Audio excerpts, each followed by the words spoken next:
बस एक ही सुर में एक ही लय पे सुबह से देख देख कैसे बरस रहा है उदास पानी। फुआर के मलमली दुपट्टे से उड़ रहे हैं, तमाम मौसम टपक रहा है, पलक पलक रिस रही है ये कायनात सारी।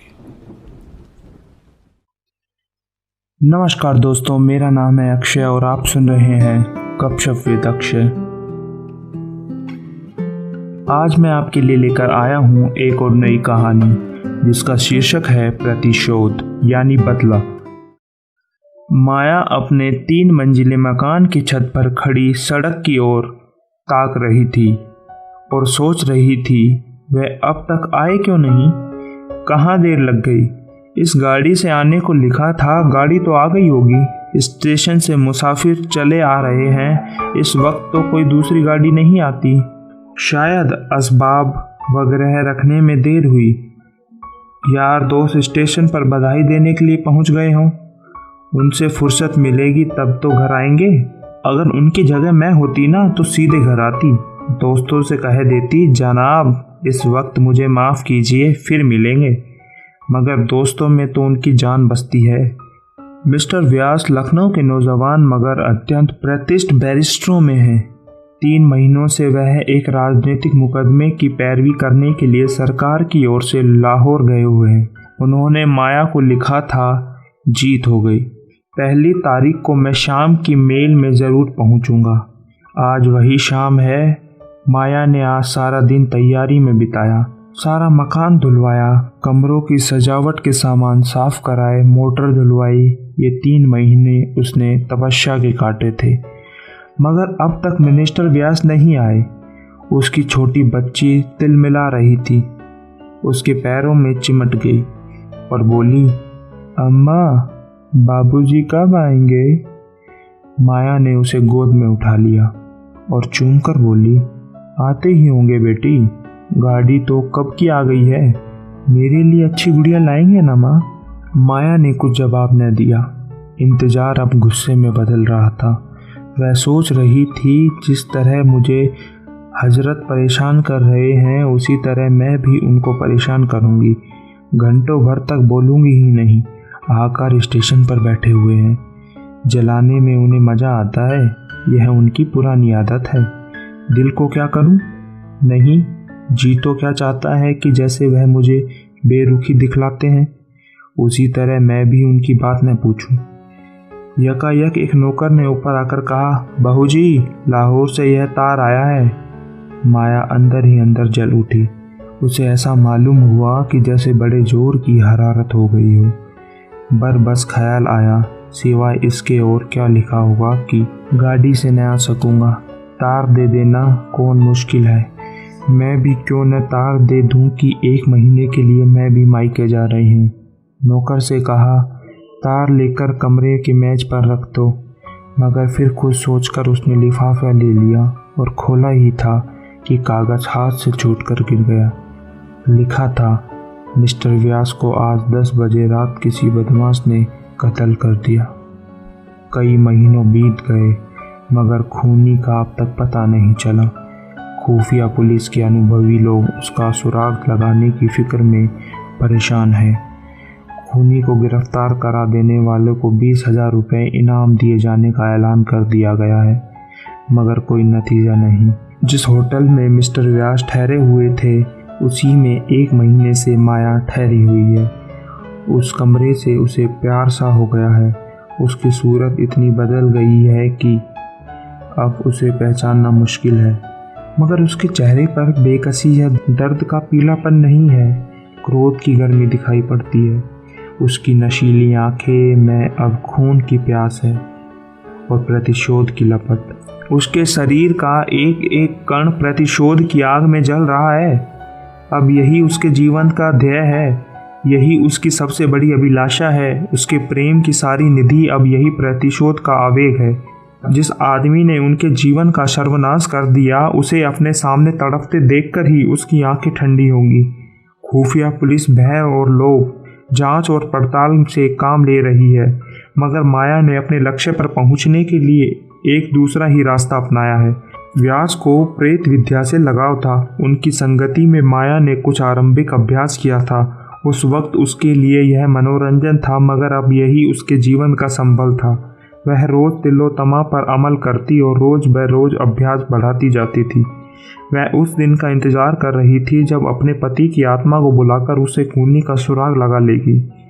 वह बड़ी लगन से, बड़े ही एकाग्रित होकर अपने काम में व्यस्त थी। रात के 10 बज गए थे। माया ने कमरे को अंधेरा कर दिया और तिलोत्तमा पर अभ्यास कर रही थी।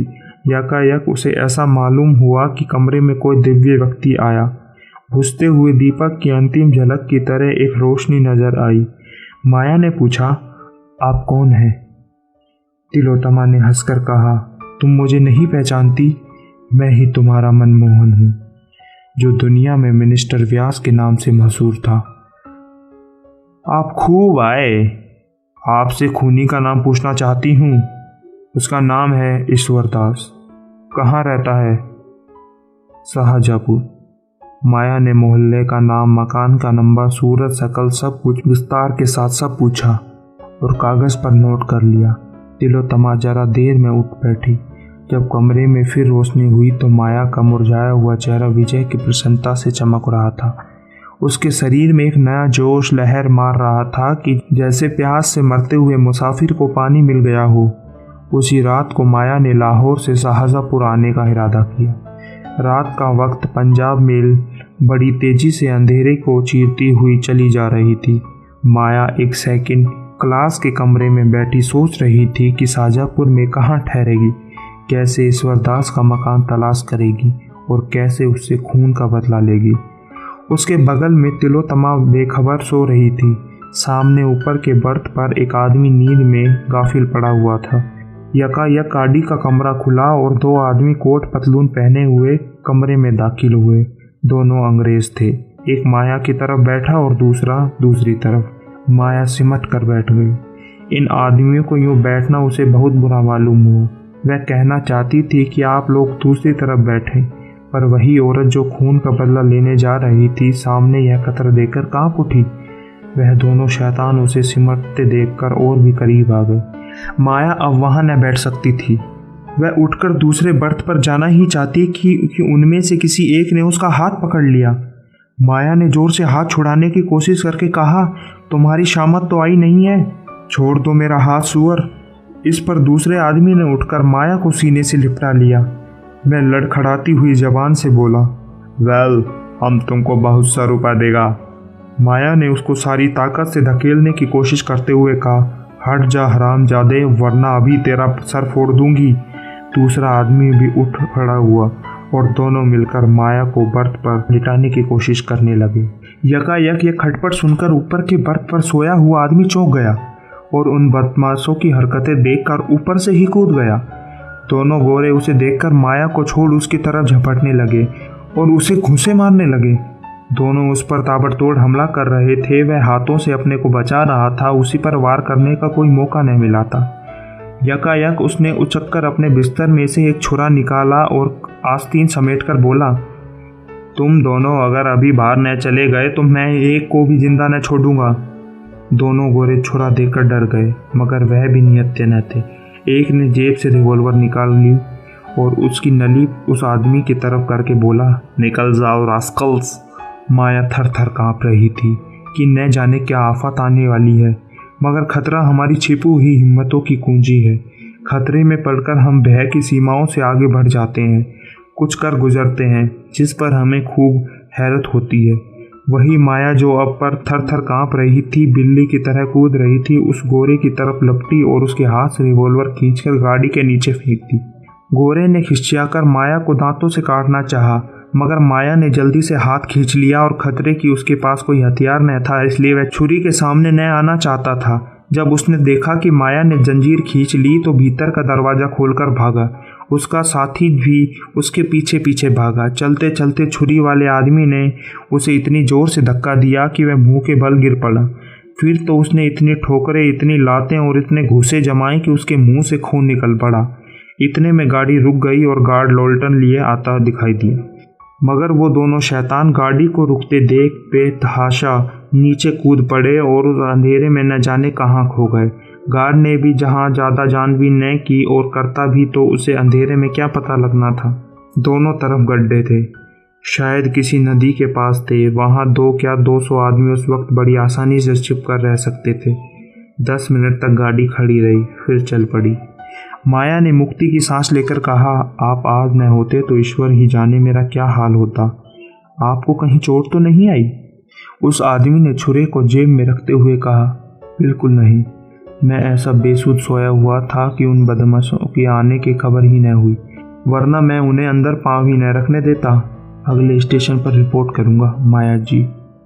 नहीं, खामखा की बदनामी और परेशानी होगी। रिपोर्ट करने से कोई फ़ायदा नहीं। ईश्वर ने आज मेरी आबरू रख ली। मेरा कलेजा अब भी थक थक कर रहा था। आप कहाँ तक चलेंगे? मुझे शाहजहाँपुर जाना है। वहीं तक तो मुझे भी जाना है। शुभ नाम क्या है? कम से कम अपने उपकारक के नाम से तो अपरिचित न रहूं। मुझे तो ईश्वरदास कहते हैं। माया का कलेजा थक से हो गया। जरूर यह वही खूनी है। इसकी शकल सूरत भी वही है जो उसे बतलाई गई थी। उसने डरते डरते पूछा, आपका मकान किस मोहल्ले में है? मैं रहता हूँ। माया का दिल बैठ गया। उसने खिड़की से सिर बाहर निकालकर एक लंबी सांस ली।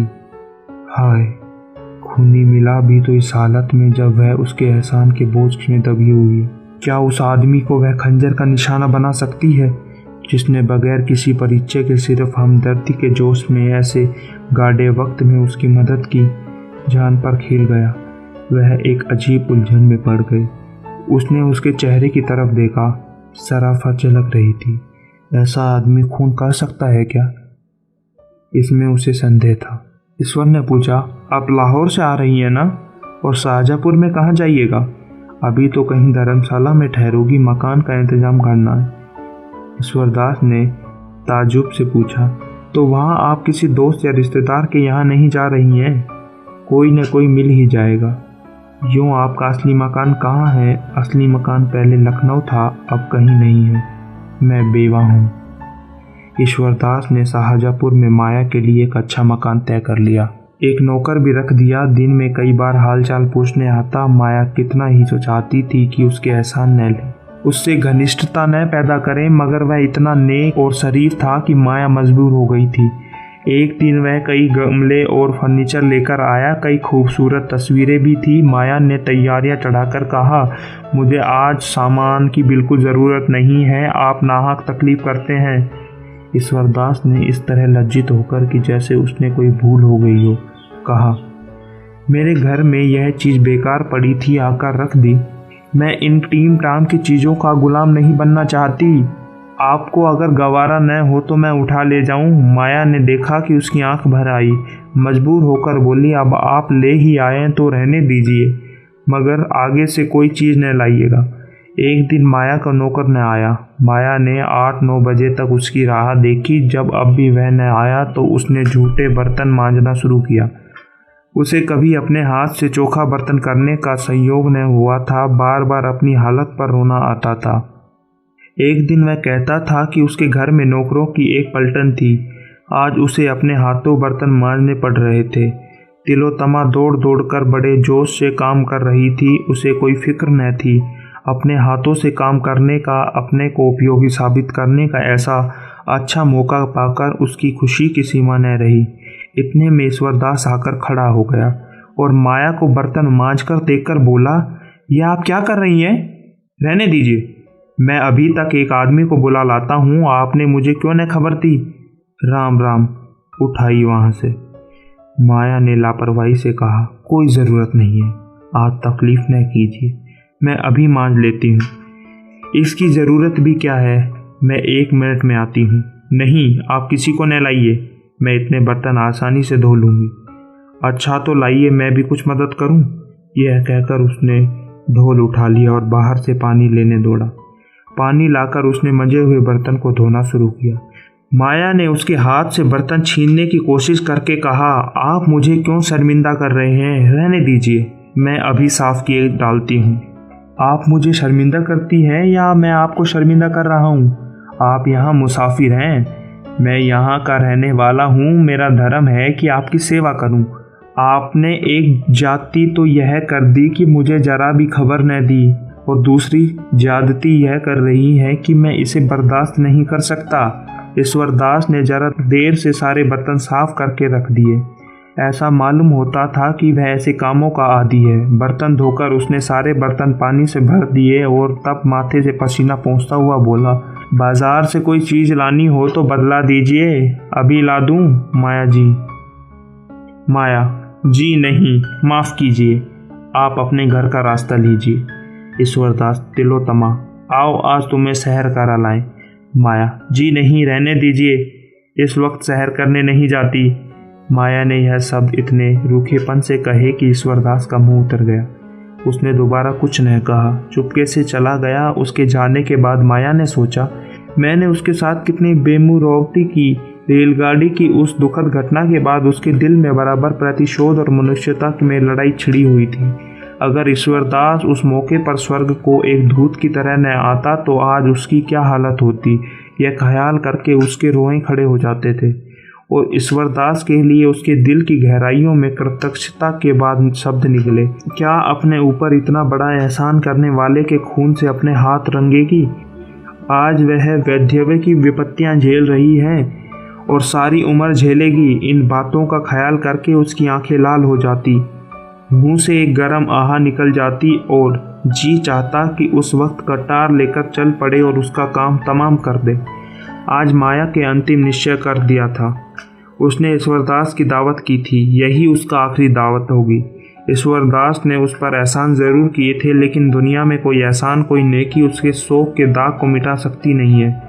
रात के 9 बजे ईश्वरदास आया तो माया ने अपनी वाणी में प्रेम का आवेग भरकर कहा, बैठिए, आपके लिए गरम गरम पूड़ियाँ निकाल दूँ।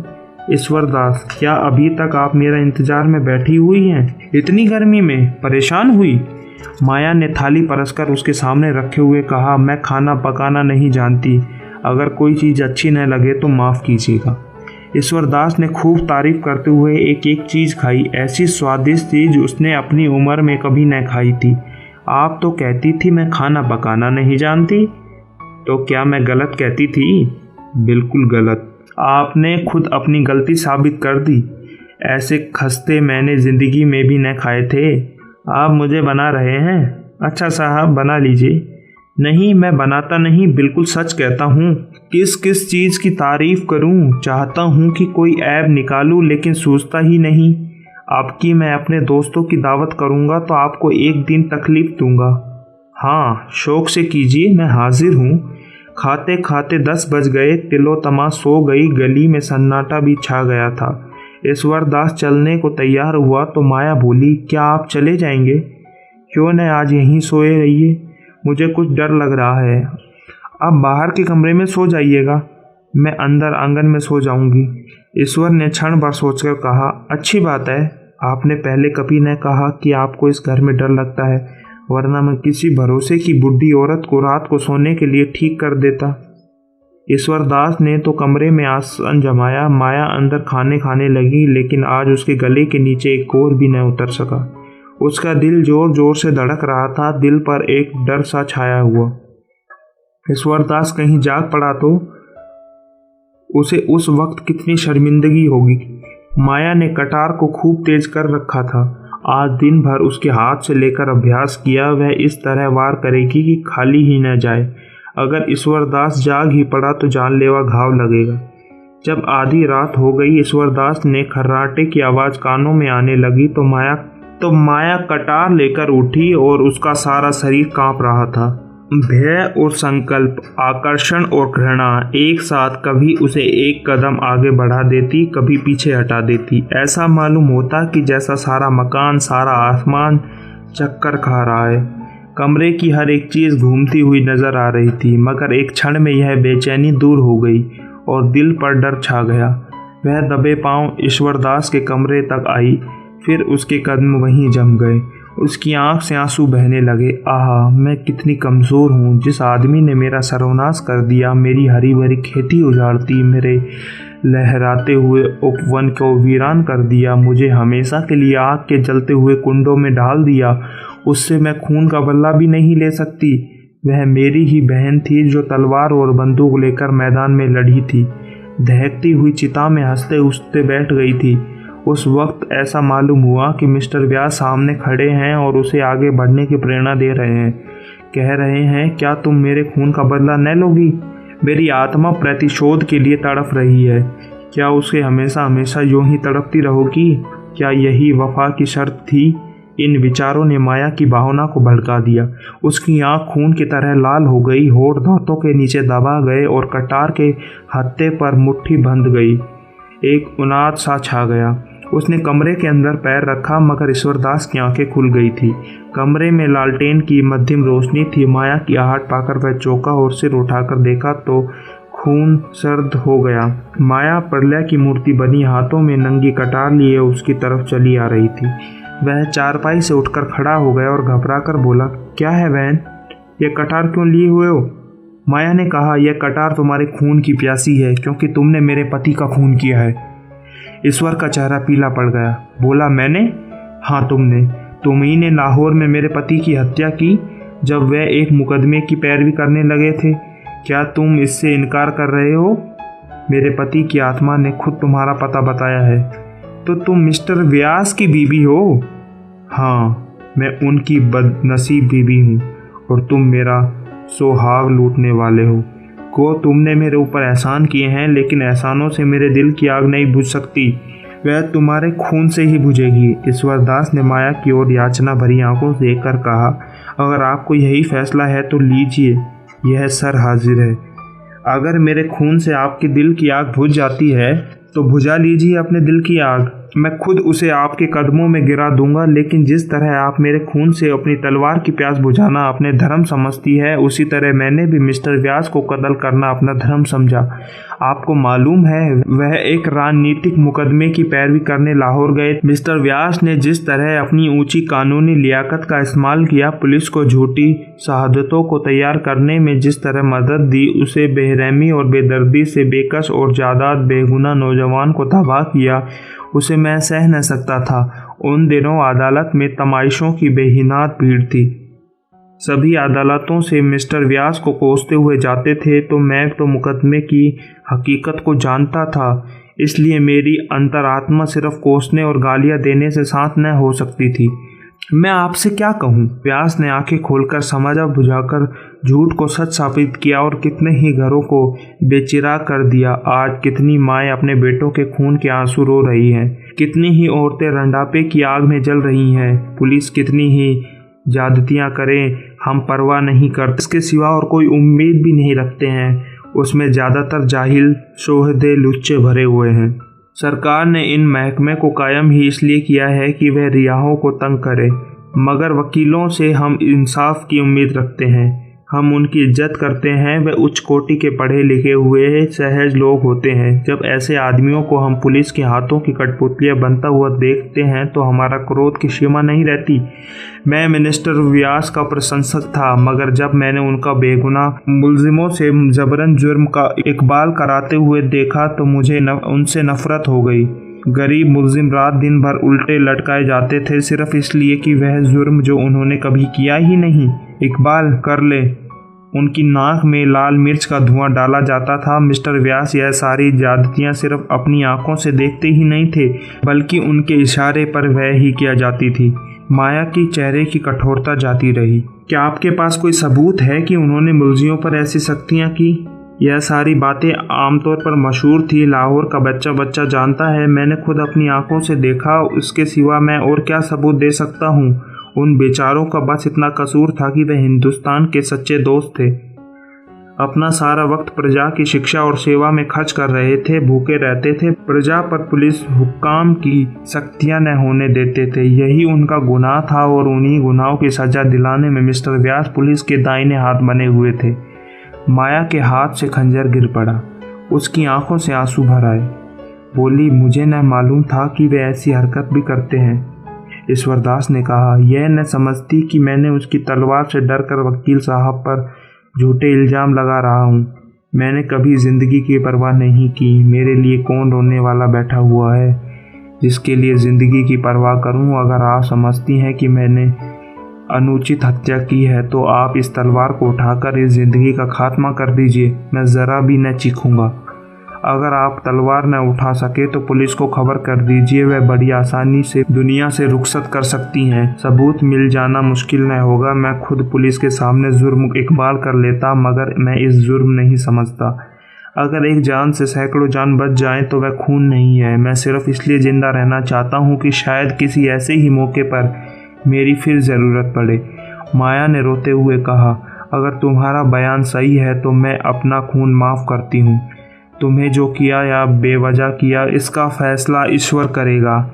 तुमसे मेरी प्रार्थना है कि मेरे पति के हाथ जो घर तबाह हुए हैं उनका मुझे पता बतला दो, शायद मैं उनकी कुछ सेवा कर सकूं। यही थी कहानी जिसका शीर्षक था प्रतिशोध, जिसका लेखन किया है मुंशी प्रेमचंद ने। अगर आपको मेरी कहानियाँ पसंद आती हैं तो हमारे चैनल को लाइक करें, शेयर करें और सब्सक्राइब करें। धन्यवाद।